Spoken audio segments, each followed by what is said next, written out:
Lada ditumbuk, baunya harum. Sebagai penyedap tentu ia berguna. Selamat berjumpa kembali di Cerudi Hukum, hadir berbeda efek virus corona. Assalamualaikum warahmatullahi wabarakatuh, salam sejahtera untuk kita semua. Baik lagi kita di edisi Cerudi bulan April, yang mana Cerudi mungkin ada yang belum tahu, itu ada singkatan juga. Yang pertama itu cerita isu, diskusi, dan kajian hukum. Baik rekan-rekan semua, perkenalkan saya Sedi Timurian selaku moderator. Tanggal 20 Februari 2020 yang lalu, Lab Fakultas Hukum secara resmi meluncurkan program Cerudi Hukum, sekaligus melaksanakan edisi perdana kala itu. Acara ini sedianya memang akan dilaksanakan 1 bulan 1 kali.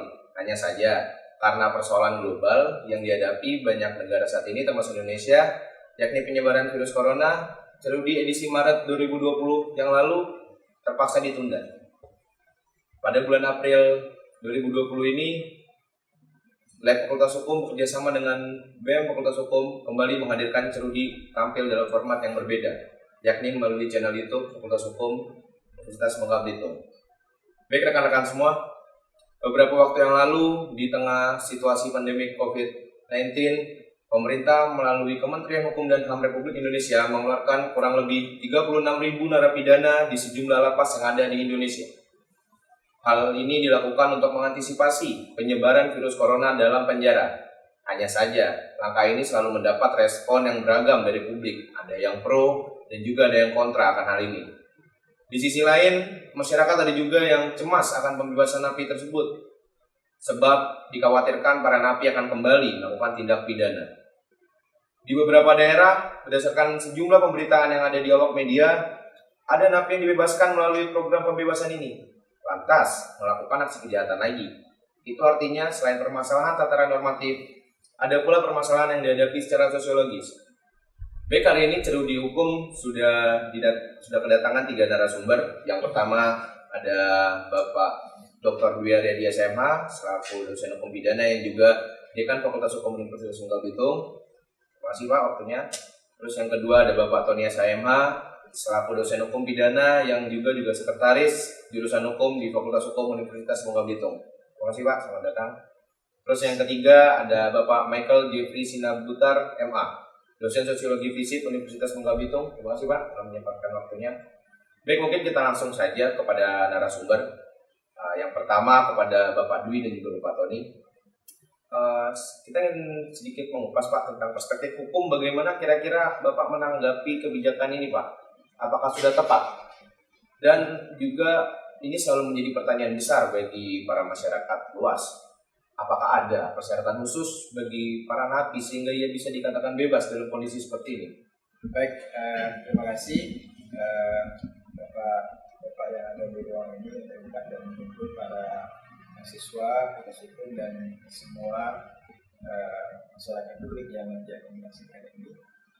Pertama, COVID-19 ini tidak hanya persoalan lokal, nasional, tapi juga persoalan global. Artinya, hampir di semua bidang kehidupan itu mengalami perubahan dan dibutuhkan kebijakan-kebijakan yang memang sifatnya darurat. Nah, salah satunya diambil oleh Kemenkumham, yaitu dengan melakukan kebijakan dalam yang mudahnya sih kita memahaminya pembebasan dalam pidana. Ya. Tapi ini kemudian menimbulkan keresahan di publik. Makanya ketika ini dikeluarkan kebijakan ini, kemudian banyak pro kontra masyarakat.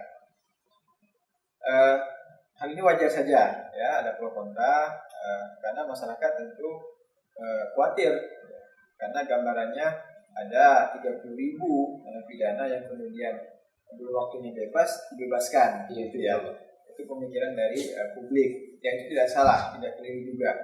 Ditambah lagi mungkin masyarakat berpikir selama ini yang sudah menjalani sampai selesai saja masih ada beberapa yang kemudian mengulangi kejahatan. Nah, oleh karena itu menurut saya memang kebijakan ini harus dipahami dan disosialisasikan dengan secara lengkap.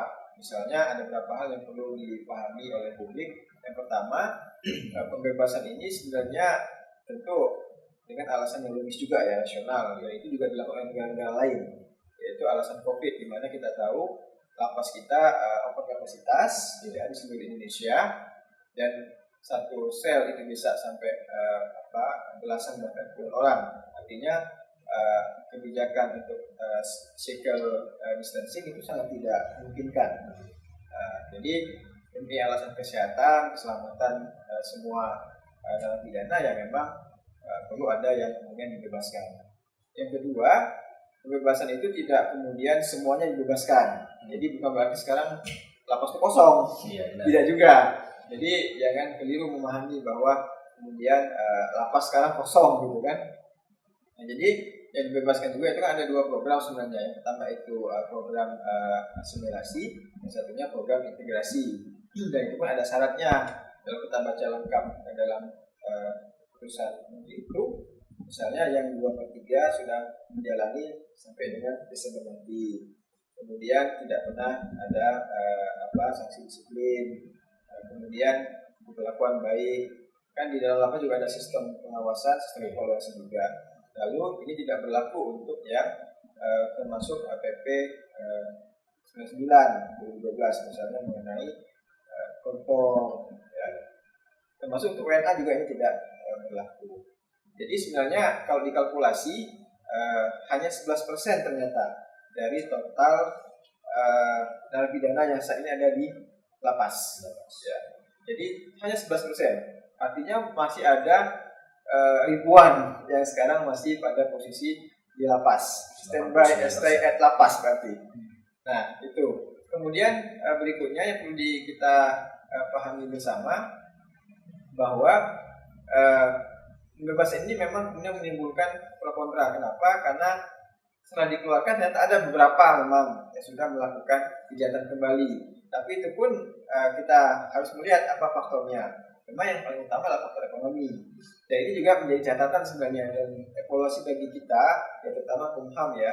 Artinya tidak hanya sekedar melepaskan napi, tapi harus ada protokol-protokol tertentu. Misalnya, apakah ada jaringan dari pengaman sosial misalnya yang untuk ekonomi bagi para mantan napi ini. Karena kan mereka keluar otomatis tidak kerja. Ya. Bisa juga intinya mereka pengangguran lah, gitu. Nah, sementara untuk mencari lapangan pekerjaan sekarang malah semua lapangan pekerjaan tutup. Banyak nikah. Ya, maka mereka mem-PHK karyawannya. Jadi peluang untuk mencari pekerjaan itu juga tidak mudah.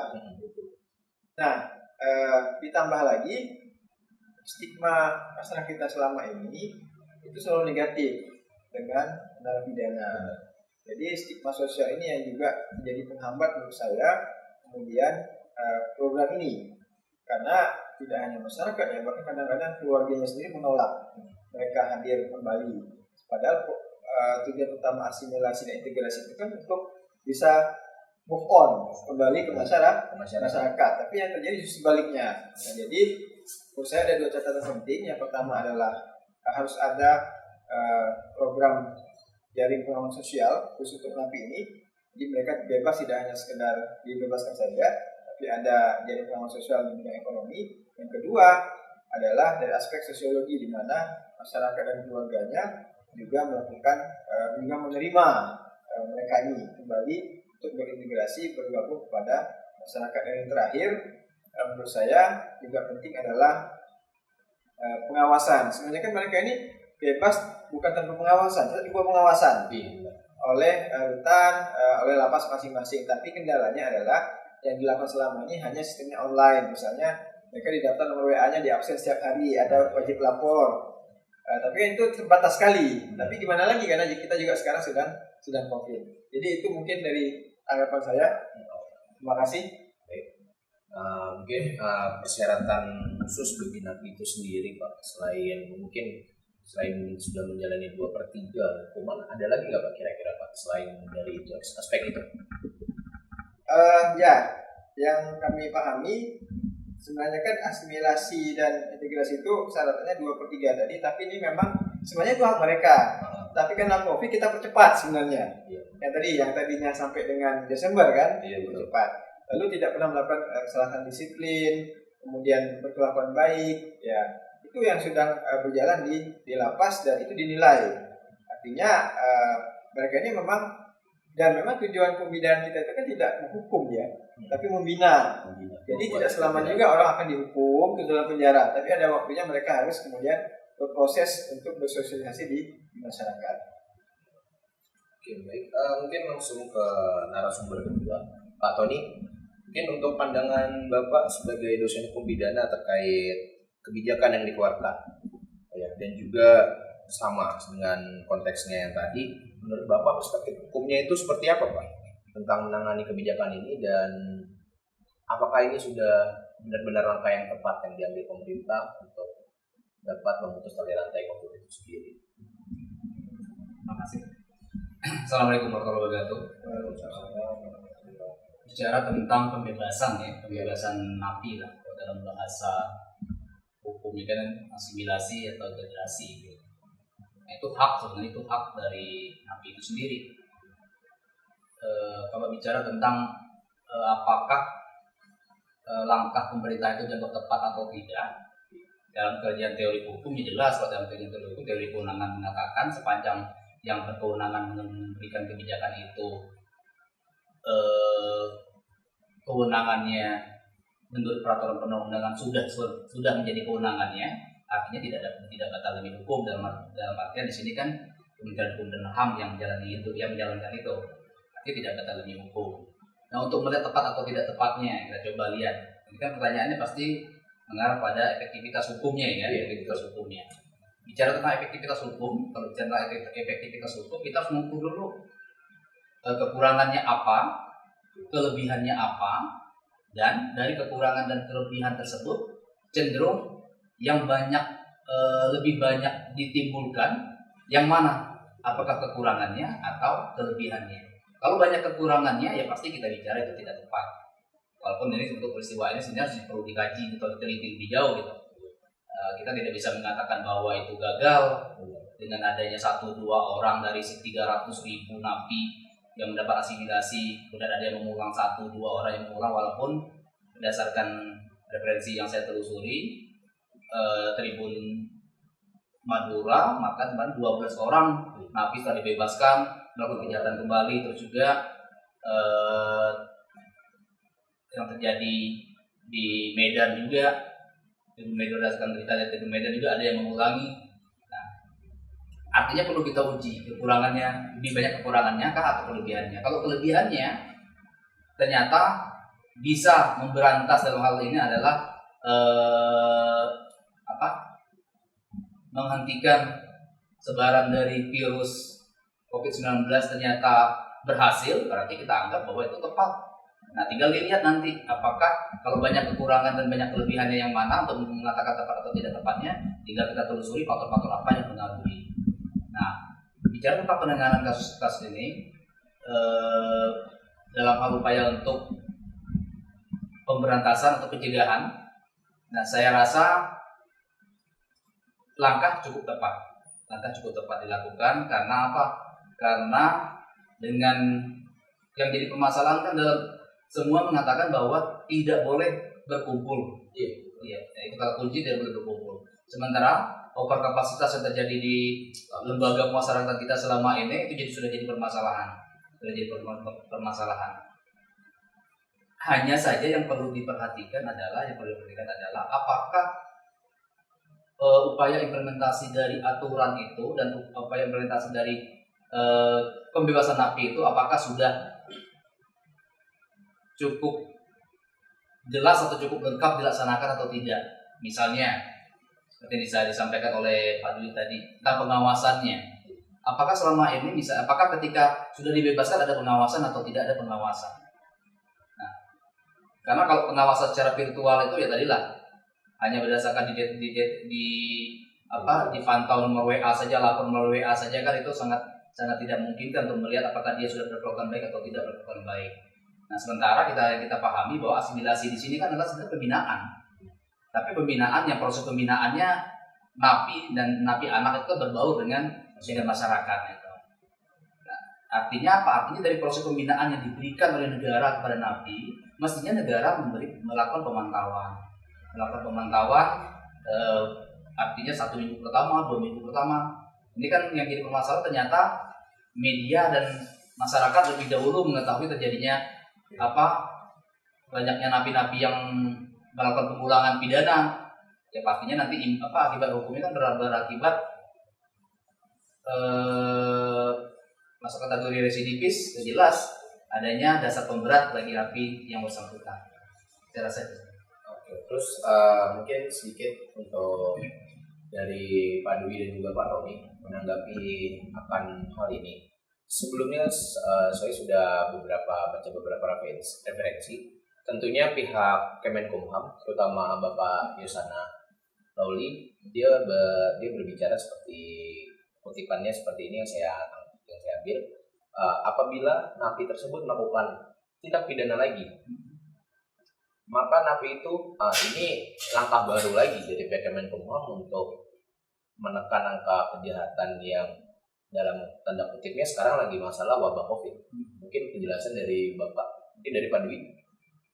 Ya, memang yang saya ketahui, jadi kan pelaksanaan peraturan ini memang ada konsekuensinya apabila kemudian dilakukan pelanggaran. Sebenarnya tidak hanya soal COVID ya. Artinya dalam kondisi normal pun ketika diasimilasi dan kemudian melakukan tindak kejahatan lain misalnya, itu memang akan pertama asimilasinya atau integrasi itu akan dibatalkan. Kemudian kejahatan yang baru yang dilakukan itu kan diproses seperti biasa, kepolisian, kejaksaan, pengadilan dan sebagainya. Jadi ya menurut saya sih poin pentingnya adalah itu menjadi warning menurut saya. Artinya Pak Yasona menyampaikan bahwa kita kasih asimilasi berdasarkan alasan COVID. Yang asimilasi dipercepat sebenarnya waktunya, tapi kemudian sudah diberikan. Nah, artinya kemudian, tapi apabila Anda melakukan kejahatan di luar dalam proses asimilasi ini, kita punya konsekuensinya, yaitu pembatalan, kemudian akan dipindahkan sel dari tempat yang lain, lalu tindak pidana itu akan diproses juga. Jadi ini menurut saya sih poin yang disampaikan oleh Pak Yasona itu adalah bahwa ini agar dipahami oleh narapidana maupun oleh keluarganya, supaya betul-betul menjaga jangan sampai kemudian kesempatan asimilasi ini kemudian justru dilanggar. Menurut saya sih itu poinnya. Jadi lebih ke poin pentingnya ini perkataan tersebut untuk pembaharuan juga pengertian lebih kepada narapidana dan juga para keluarganya untuk dapat menjaga dalam artian proses asimilasi yang tujuannya untuk membina memang benar untuk membina, bukan untuk mengeluarkan semerta-merta saja. Ya, mungkin perspektif dari Pak Tony sendiri bagaimana? Menambahkan sedikit. Oh iya, silakan. Asimilasi itu kan sekali lagi bukan pembebasan. Iya. Terus juga sih Pak, yang harus dipahami. Asimilasi itu kan proses pembinaan. Proses pembinaan terhadap napi dan napi anak agar mereka berbaur dengan masyarakat. Artinya apa? Artinya ketika terjadi kejahatan, pengulangan kejahatan ketika mereka menjalani proses asimilasi di luar tadi, ternyata terjadinya kejahatan, pengulangan kejahatan, maka yang bersangkutan dalam hal ini napi itu juga dianggap sebagai pelanggaran disiplin, masuk dalam pelanggaran disiplin. Makanya tadi kalau pelanggaran disiplin ya pasti sudah ada aturan yang mengatur bahwa harus diapakan, misalnya salah satunya tadi diasingkan atau diisolasi kan. Nah itu saja sebenarnya. Jadi harus dipahami dulu bahwa asimilasi itu bukan pembebasan tapi tetap pembinaan. Karena kalau yang namanya pembebasan itu kan tidak ada konsekuensi apapun. Kalau dia sudah bebas mengulangi, baru tadi saya bilang tadi ada masuk kategori pengulangan. Sementara kalau mereka melakukan itu masuk kategori pelanggaran disiplin. Nah, itu pelanggaran disiplin. 2/3 dan syarat terlepas dan tadi dalam keadaan mendesak pencegahan penyebaran COVID hingga dilakukan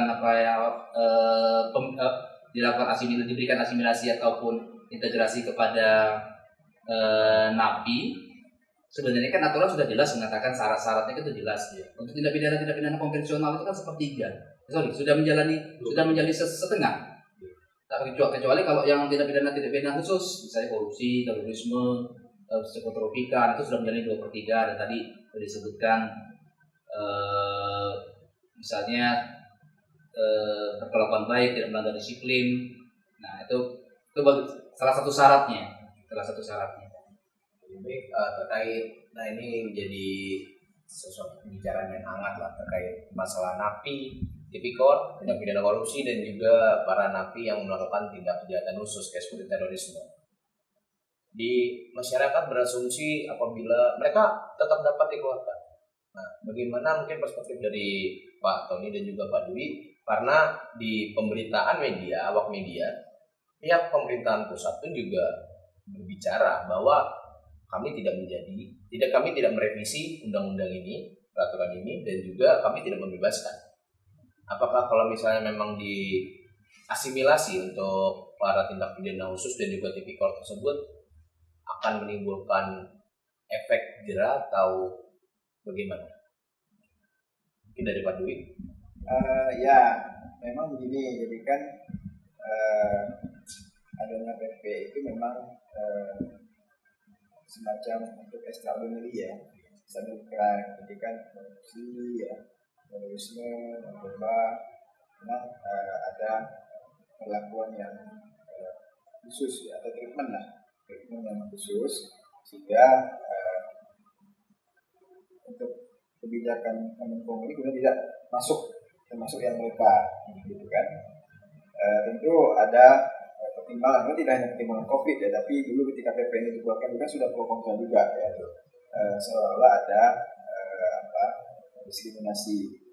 Tapi yang mungkin perlu dicermati juga misalnya jumlah napi koruptor itu berapa jumlahnya ya, dan tapi memang sekali lagi Pak Kemenkum juga menyampaikan bahwa mereka tidak bisa menjamin juga, walaupun kadang-kadang ada beberapa sel napi itu yang koruptor itu yang mungkin social distancing-nya bisa dalam satu ruangan satu orang gitu ya, tapi itu yang hanya di beberapa lapas saja. Di beberapa lapas yang lain di daerah misalnya katanya kan juga tetap saja dalam satu sel gitu, sehingga kebijakan ini, tapi lagi-lagi peraturan karena dia levelnya putusan menteri kan tidak juga bisa menabrak PP gitu kan. Nah, jadi ya artinya Kemenkumham pada posisi masih berpegang pada PP itu dan menjalankan kebijakan ini khusus di luar dari PP itu. Oke, apa nih? Dari penelitian saya belum menemukan, memang kalau misalnya dengan keterbatasan referensi yang saya baca, bahwa penjara itu efektif untuk efek jerah. Saya belum menemukan itu. Artinya apa? Artinya kalau tadi itu pertanyaan apakah tidak efektif, ya kan? Jika tidak di penjara. Nah, sekali lagi saya katakan bahwa ya penjara itu sampai sekarang belum teruji keefektifitannya untuk membuat orang itu jerah. Karena tidak untuk kemungkinan bahkan dalam LP kan dia akan terkontaminasi oleh penjahat-penjahat yang profesional dan penjahat-penjahat amatir. Artinya dari peristiwa ini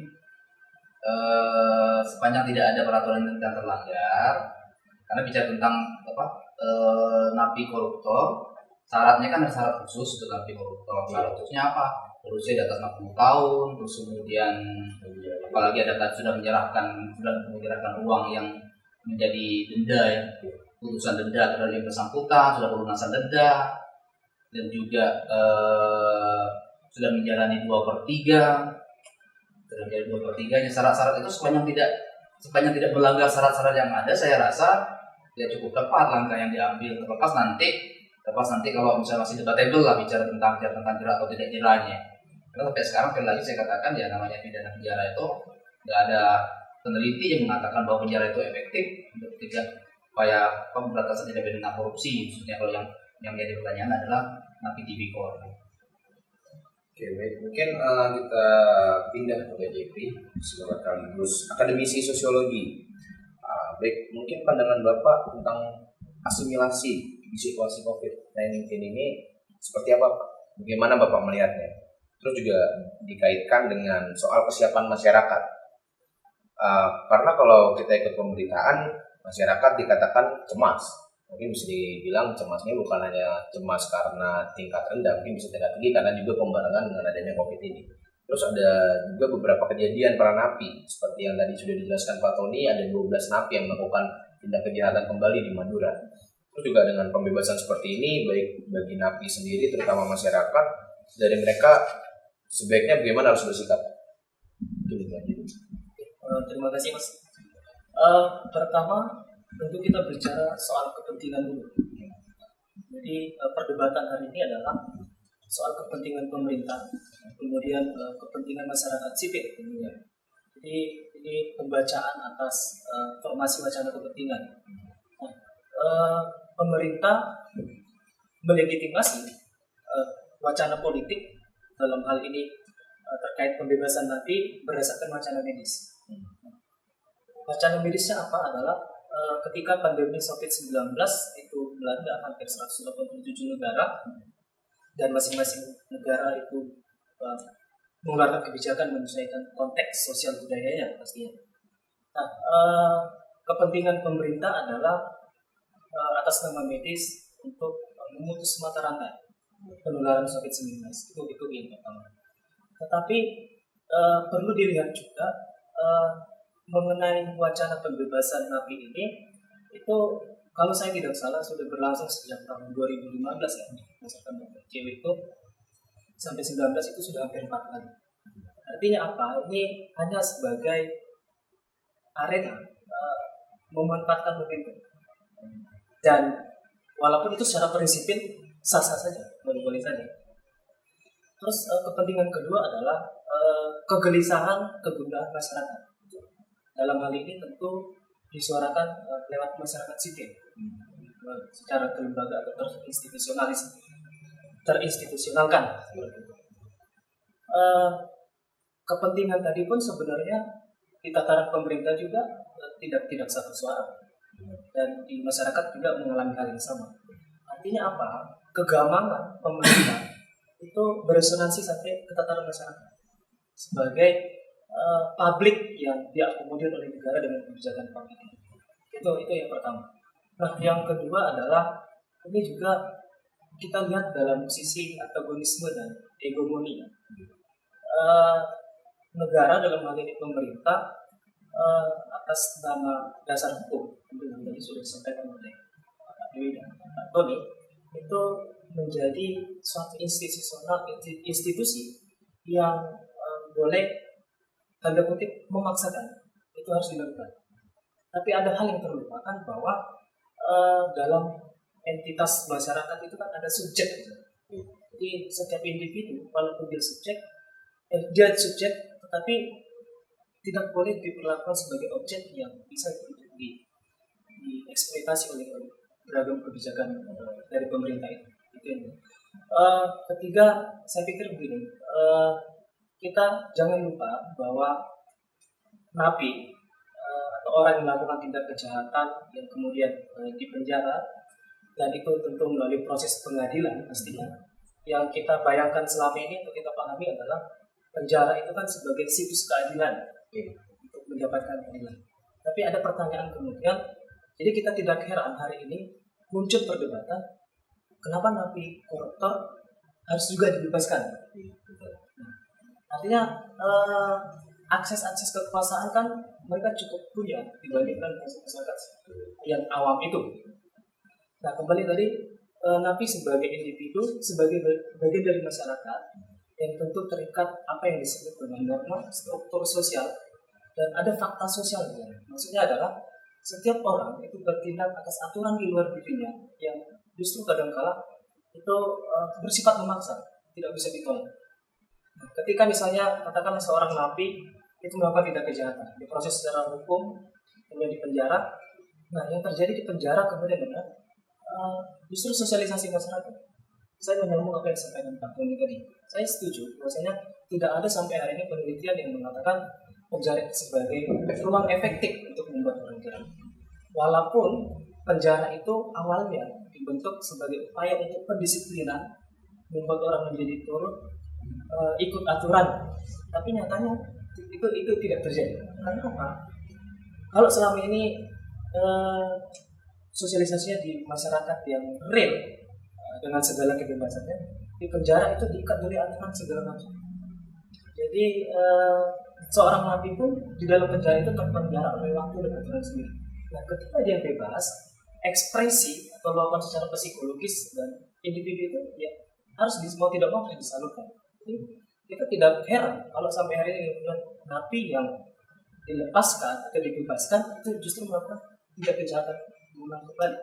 Mungkin itu saja yang masih saya sampaikan. Berarti bisa ditarik kesimpulan yang pertama, penjara tidak membuat efek jerah.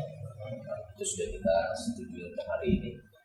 Karena yang tadi bisa dikatakan oleh Pak Jeffrey bahwa kenapa tidak bisa memberikan efek jerah, karena mereka terkait aturan, terkait waktu, dan juga mungkin banyak luapan emosi yang tidak dapat tersampaikan oleh mereka ketika mereka di dalam penjara.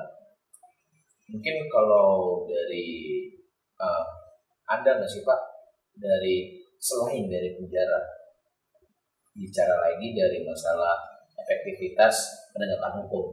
Mungkin selain dari penjara, apakah ada cara yang dapat dilakukan agar pertama mungkin membuat efek jerah, dan juga dari kita kaitkan dari proses asimilasi ini, apa gitu Pak yang bisa disampaikan mungkin dari proses ini agar mereka nantinya setelah dibebaskan dalam artian itu pembinaan memang benar-benar mereka bisa menerima. Mungkin langkah yang lebih tepatnya seperti apa? Mungkin bisa langsung dimulai Pak Tony.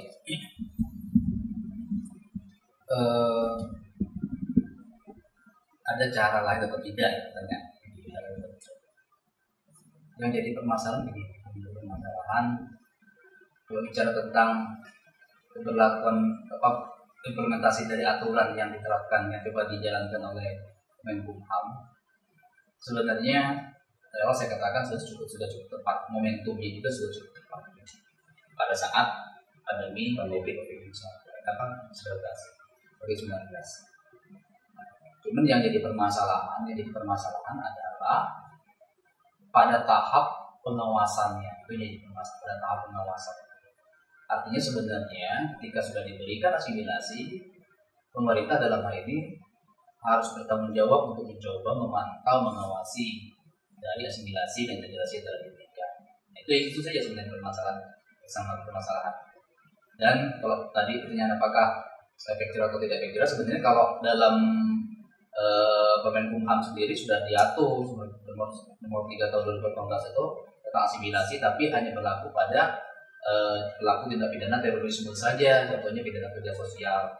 Kenapa? Karena dalam KUHP kita kan tidak mengatur tentang pidana-pidana lain selain penjara, mati, penjara, kurungan, denda, ketupan, kan itu saja. Sementara tidak ada pilihan lain dalam sistem hukum kita. Dalam subsistemnya tidak ada cara pilihan lain. Yang kecuali kalau dalam RUU KUHP. Dalam RUU KUHP kan jelas sudah ada pidana kerja sosial, kita bisa pakai itu kan. Ya, kita pakai pidana kerja sosial. Itu jadi permasalahan. Karena sistem kita tidak mengakomodir sampai ke situ bicara tentang penetapan sanksi pidananya. Kalau ada cara lain atau tidak. Nah, tapi leg spesialis boleh saya katakan leg spesialis misalnya aturan khusus yang mengatur tentang pilihan sanksi. Saya katakan pilihan sanksi ternyata hanya berlaku untuk pelaku tindak pidana terorisme saja. Yang untuk kerja sosial, tapi untuk pelaku tindak pidana korupsi tidak ada. Nah, ini sependek pengetahuan saya gitu. Ya. Baik. Pertama, tentu kebijakan ini sudah dikeluarkan, sudah dieksekusi. Nah, tinggal tentu setelah dieksekusi itu malah ketahuan kan kelemahannya di mana. Yaitu pertama pengawasan, kedua terkait dengan tidak adanya dari pengawasan sosial bagi napi ini, tabungan napi bagi napi ini. Kemudian mereka mau tidak mau kan kebutuhan ekonomi itu harus terpenuhi. Sementara jadi mereka ini keluar, di satu sisi ditolak oleh keluarga masyarakatnya misalnya, sisi yang lain ekonomi juga menuntut, sehingga ya akhirnya satu hari keluar langsung hari itu ditangkap lagi ya juga kan gitu ya. Tadi karena apa kebutuhan ekonomi. Nah lalu yang kedua, kalau kita bicara tentang aktivitas penjara yang memang mungkin butuh ruang khusus nanti ya, kita bicara yang lebih luas lagi. Tapi intinya adalah kalau kita bicara mengenai kejahatan, sebenarnya sekali lagi hukum itu hanya satu saja subsistem ya, yang kemudian bisa menangani kejahatan. Ada subsistem sosial, ada subsistem budaya, ada subsistem pendidikan, ekonomi dan lain sebagainya, yang itu semua harusnya berkontribusi bagi upaya-upaya penanggulangan kejahatan. Karena kan hukum itu sifatnya dia represif. Dia orang sudah melakukan kejahatan, ya kita salah satunya adalah penjara. Ya memang sistem hukum kita memang harus diperbaiki. Ya. Salah satunya mulai dari KUHP, yang kemudian kembali ke kontra, akhirnya terhambat, lalu COVID, akhirnya tidak disahkan juga sampai hari ini.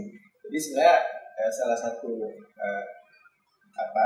upaya untuk mengurangi jumlah narapidana penjara itu sebenarnya dengan pengesahan RKUHP tadi. Kenapa? Karena di sana ada banyak alternatif, ya, kemudian juga sifatnya fleksibel, gitu ya. Misalnya di bawah 1 tahun itu tidak perlu masuk ke lapas, tapi cukup media sosial, bahkan sebagian cukup ada yang hanya dia sifatnya bayar denda saja. Jadi ini dalam rangka untuk mengurangi masuknya nanti ke dalam lapas. Jadi ya itu harus bicara sistem hukum yang lebih luas. Kita ingin bicara tentang efektivitas penjara. Baik, mungkin dari pandangan Pak Jeffrey sebagai pusat analisis sosiologi, apakah asimilasi ini adalah salah satu langkah yang benar-benar tepat di saat ini, atau ini bisa dibilang langkah yang kurang karena dapat meningkatkan tingkat kecemasan bagi masyarakat sekitar?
Ya, baik, balik lagi ke Cerodi Hukum. Mungkin tadi kita sudah ada pertanyaan langsung kepada Pak Jeffrey mengenai pembebasan ini. Mungkin tanggapannya bisa langsung. Saya pikir untuk saat ini langkah taktis dan strategis ya, di antara perlu dengan beberapa catatan tadi sebelumnya terkait pengawasan itu, eksekusi kebijakan itu. Tapi satu hal jangan dilupakan juga bahwa labeling terhadap para napi ini kan itu sudah cukup menakar, sangat kuat kan. Misalnya orang yang tidak punya masa depan atau kemudian penjara atau lapas itu dimaknai sebagai katakanlah hotel rodeo, atau mungkin bagi orang yang menikmati fasilitas sebenarnya sebagai hotel berbintang 5. Pendekatan yang bisa dipakai ya karena masyarakat itu sebagai subjek yang tidak pas ya, tentu aktif.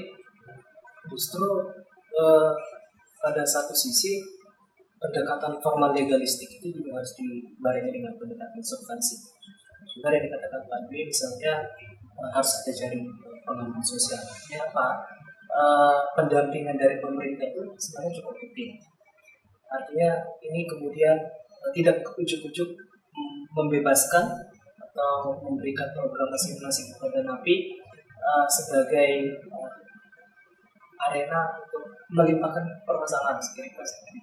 Karena apa? Karena yang sebelumnya kan ditangani oleh negara atau pemerintah, justru saat ini di masyarakat saya pikir seolah dibiarkan.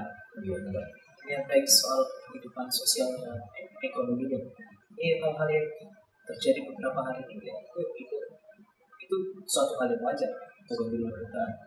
Namun di satu sisi juga mendapat pergolakan juga di lapas itu. Misalnya terakhir itu seperti di Manado itu napi narkotika malah melakukan kerusuhan, tapi kerusuhan. Lagi-lagi memang kalau kita mengatakan ini sebagai hak, memang hak semua orang. Tapi cuma saya perlu menegaskan bahwa hak seseorang juga dibatasi oleh hak orang lain. Kalaupun kemudian pemerintah dan Kemenkumham mengatakan orang yang tidak setuju napi dibebaskan, khusus napi koruptor adalah kemanusiaan yang tumpul atau dangkal gitu ya. Pertanyaannya kemudian adalah pembiaran bagi napi dengan bertumpuk-tumpuk, di mana kapasitas napi kita itu kan normalnya sekitar 130.000 ya. Tapi hari ini sekitar hampir 210.000. Nah, pembebasan 30.000 orang itu kalau berdasarkan dari data itu hanya sebatas 11%. Artinya apa? Penumpukan tetap terjadi. Jadi sekali lagi ya, pandemi COVID-19 ini membuka kedok segala lini, baik soal kesehatan kita yang morat-marit, baik soal fasilitas kita yang morat-marit juga. Karena ini adalah isu yang kemudian digaung dan didesain dengan wacana yang baru sebagai legitimasi. Baik, mungkin bisa kita tarik kesimpulan bahwa sebenarnya asimilasi ini menjadi bola panas sendiri bagi kita, bagi pemerintah itu sendiri dan juga bagi masyarakat itu sendiri. Dan bagaimana kita menanggapinya itu balik lagi ke efektivitasannya. Mungkin sedikit terakhir closing statement juga dari para narasumber. Apa kira-kira dari ketiga narasumber formulasi yang tepat dari asimilasi ini agar mereka dapat diterima di masyarakat dan juga masyarakat tidak merasa resah dengan kebijakan yang dikeluarkan? Mungkin bisa dimulai dari Pak Dwi, silakan. Baik, terima kasih. Ya, sekali lagi pertama kebijakan ini sudah dikeluarkan, sudah dieksekusi, tinggal bagaimana implementasinya kemudian dievaluasi bersama dan ada dua hal penting yang tadi saya sampaikan. Yang pertama adalah tentu Kemenkumham melalui jajarannya di daerah masing-masing ya, angkutan, lapas dan lapas, bagaimana melakukan kontrol terhadap pengawasan terhadap para napi yang mendapatkan asimilasi maupun integrasi. Yang kedua, dibutuhkan kerjasama sebenarnya yang penting adalah bagi masyarakat untuk menerima kembali. Jadi ada resosialisasi yang berjalan, baik di lingkup keluarga, yang keluarga yang paling utama ya. Yang kedua adalah lingkup masyarakat sekitar, ya. Itu juga butuh bantuan dari misalnya RT, RW maupun desa agar mereka mau diterima sehingga bisa mudah melakukan resosialisasi.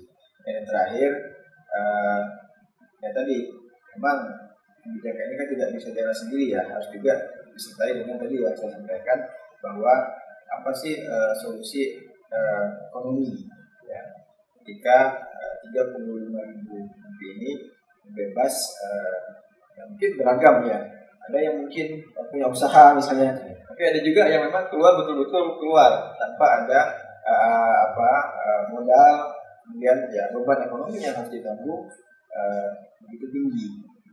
Sementara lapangan pekerjaan tidak ada hari ini kan. Jadi tiga hal itu sih menurut saya yang harus kemudian mendapat respon penting. Yang pertama, Kumham melakukan pengawasan yang ketat. Yang kedua, keluarga masyarakat penerima. Dan yang ketiga adalah ada dari pengembangan ekonomi khusus para pemerintah, mekanisme seperti apa. Mungkin dari pandangan Pak Tony, kebijakan ini ada kebijakan yang dilematis, baik di satu sisi tapi berdampak buruk di lain sisi. Sebagai Semala Kamal, di satu sisi tujuan untuk mengurangi penghuni lapas, over kapasitas, terus juga pandemi COVID, cukup tepat langkah yang dilakukan atau kebijakan yang dikeluarkan oleh pemerintah pada saat ini tentang asimilasi dan integrasi napi tadi. Dan di satu sisi menimbulkan kecemasan tadi di masyarakat. Saya pikir begini, tidak ada cara lain sebenarnya, harus satu kesatuan sistem dalam upaya untuk mengefektifkan apa yang sudah program yang ataupun kebijakan sudah diluruskan oleh pemerintah. Tidak cukup hanya pemerintah saja dalam hal ini melakukan pengawasan terhadap napi yang sudah dibebaskan, melakukan pemantauan terhadap napi yang sudah dibebaskan, terjadi pelanggaran atau tidak terjadi pelanggaran nanti tetap akan ada tindak hukum bagi yang bersangkutan, akan ada tindak lanjut terhadap yang bersangkutan. Tapi juga tidak hanya peran serta masyarakat, peran serta pemerintah, tapi dalam ini juga harus ada keterlibatan masyarakat.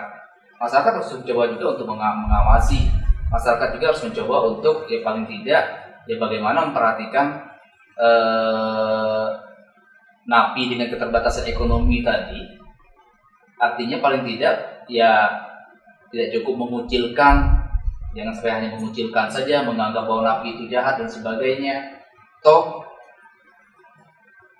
dengan latar belakang mereka yang buruk, ketika masyarakat menganggap bahwa mereka baik kan insya Allah mereka akan jadi baik. Mungkin terakhir dari Sekali lagi ini bukan persoalan negara hadir atau tidak hadir dalam situasi pandemi COVID-19, tapi ini suatu situasi yang meminta bahkan menuntut semua elemen itu untuk bersatu dengan segala sumber daya yang dimiliki.